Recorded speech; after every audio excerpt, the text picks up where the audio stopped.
Hi, this is Tutor Nick P, and this is Idioms 188. The idiom today is to cook the books. Okay, let's take a look at the note here.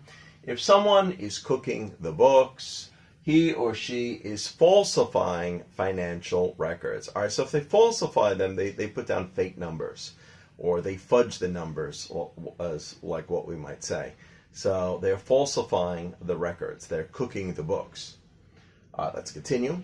The origin of this phrase comes from the idea that cook at one time, it used to be in the past, at one time, used to mean to transform something, which makes more sense, like you're transforming the numbers to make them look like something they're really not. So that's where it came from, to cook the books. Other than that, people used to wonder, well, why do they say cook the books? I mean, they're not actually putting it into boiling water. Why cook the books?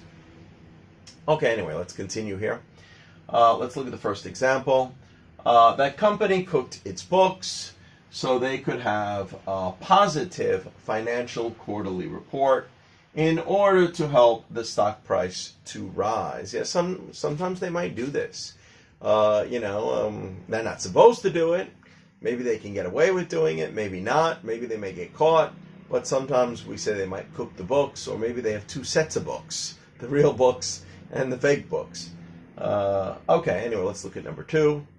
Don't believe these GDP numbers. The government is cooking the books. Yeah, sometimes you hear somebody say that if they're really questionable about the government's numbers, especially when a lot of numbers don't seem to match or make sense. They say, well, they must just be cooking the books.